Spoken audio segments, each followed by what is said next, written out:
इसके बाद हम लोग नेक्स्ट क्वेश्चन ले रहे हैं जिसमें एक्स वर्ग ऋण 4x धन 3 बराबर 0 को गुणनखंड विधि से हल करना है। तो आपको सबसे पहले सवाल लिख लेना है। ये एग्ज़ाम में जिस तरीके से मैं करा रहा हूँ बिल्कुल वैसा ही आपको करके आना है। एक्स वर्ग ऋण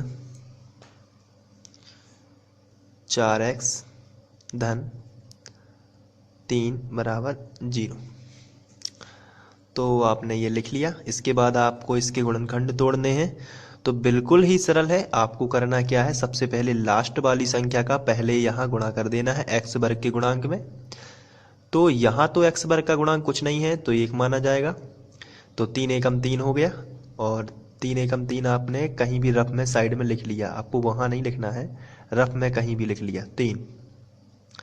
और बीच वाली संख्या को भी आपने यहाँ लिख लिया जो कि है ऋण 4। अब आपको जो यहाँ आया है 3 एकम 3, चूंकि यहाँ 1 है तो ऐसी दो संख्याएं आपको चुननी है। कोई भी हो सकती हैं वे दो संख्याएं जिनका गुणा तो 3 होना चाहिए, लेकिन उनका जोड़ना या घटाना ऋण 4 होना चाहिए, जबकि जोड़ना 3 होना चाहिए क्योंकि धन का 3 है। प्लस यहाँ है, प्लस यहाँ माना जाता है। तो जिनका जोड़ना घटाना होना चाहिए ऋण 4, लेकिन गुणा कितना होना चाहिए 3। तो हमने फिर सोचा यदि हम 3 एकम 3 करते हैं तो गुणा 3 ही आता है। तो पॉसिबल तो केवल 3 आना, गुणा में 3 एकम 3 है या 1 तिया 3, तो बात तो वही हो गई। तो 3 एकम 3, लेकिन हमें इन संख्याओं को इस तरीके से जोड़ना है कि ऋण 4 आ जाए। तो ये तो हम 3 और 1 जोड़ेंगे तो 4 आ रहा धन का। तो फिर एक दिमाग में बात आती है कि यदि हम ऋण का 3 कर दें और ऋण ही का 1 कर दें तो ऋण के 3 और ऋण का 1 टोटल हो जाएगा ऋण का 4। तो हमें संख्या कौन कौन सी मिली, ऋण के 3 और ऋण का 1। तो चलिए हमने सेलेक्ट की है ये संख्याएं। तो हम यहाँ लिखेंगे अब एक्स वर्ग ऋण 3x, कोई भी आप पहले लिख सकते हो, चाहे आप 1 लिखना चाहे ऋण का तो वो भी, और ऋण 1x तो हम x लिख सकते हैं इसको, क्योंकि हमने ऋण 3 और ऋण 1 लिए तो ऋण 3 हमने इन दोनों संख्याओं में आपको x लगा देना है साथ में, तो हो जाएगा ऋण 3x और ऋण x, और धन का 3 जो है वो आपका ज्यों का त्यों रहेगा इस तरीके से। तो ये हमने इनको तोड़ दिया है। इसके बाद हम देख रहे हैं कि यहाँ 4 पद हो गए हैं, 1 2 3 4। तो 2 2 में हम इनको बांट लेते हैं। आपको ये लाइन नहीं खींचनी है पेपर में, ये मैं आपको समझाने के लिए बता रहा हूं। तो अब हमें इन दोनों में ऐसी चीज देखना है, ऐसी चीज ढूंढना है जो दोनों के पास हो, ताकि हम इसमें से कुछ भी चीज उभयनिष्ठ निकाल सकें। तो यहाँ 3 है लेकिन यहाँ 3 नहीं है, तो हम 3 उभयनिष्ठ नहीं निकाल सकते।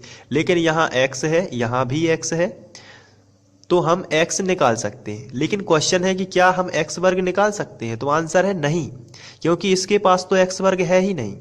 तो हम मिनिमम कम से कम कितना निकाल सकते हैं, तो उसका आंसर होगा कि हम केवल x ही निकाल सकते हैं। तो हमने यहाँ से कॉमन निकाला x। जब हमने x कॉमन निकाला तो यहाँ 2 की घात थी, 1 हमने कॉमन निकाल लिया तो 1 बच गया, माइनस यहाँ भी हमने एक x कॉमन निकाल लिया तो हमें मिला 3। इसके बाद हमने देखा कि यहाँ इन दोनों में से ऐसी कोई भी चीज नहीं है जो कॉमन निकल रही हो, क्योंकि 3 अलग होता है, x अलग होता है, लेकिन माइनस लगा है।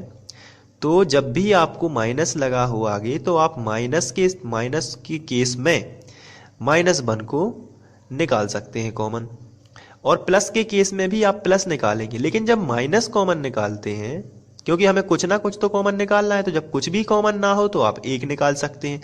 लेकिन जब बाहर माइनस हो तो आपको थोड़ा सा ध्यान रखना है कि अंदर का प्लस जो है, अंदर का जो भी साइन है, प्लस नहीं माइनस भी हो सकता है, अंदर का जो भी साइन है वो बदल जाता है। जैसे यहाँ मैंने माइनस, जब भी आप माइनस कॉमन निकालें तो अंदर का साइन बदल जाता है, मैं इतना कहना चाहता हूँ।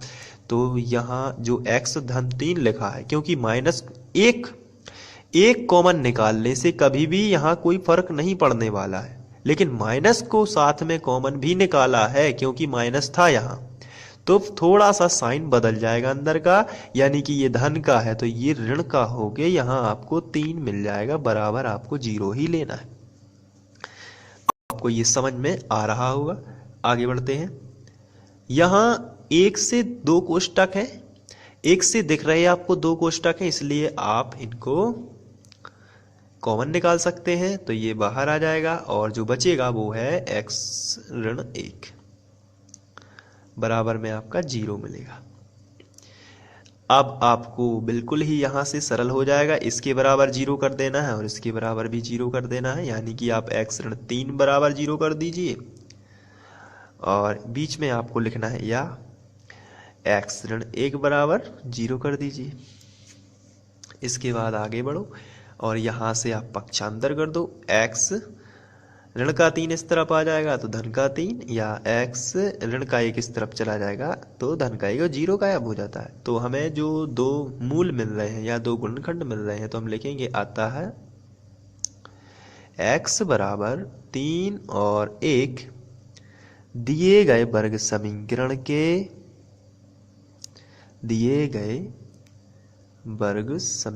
के गुणनखंड है या मूल है। मैंने पहले सवाल में मूल लिखा था, इसलिए अब मैं गुणनखंड लिख रहा हूं। दिए गए वर्ग समीकरण के गुणनखंड हैं। तो ये आपका दूसरा क्वेश्चन भी हो जाता है इस तरीके से।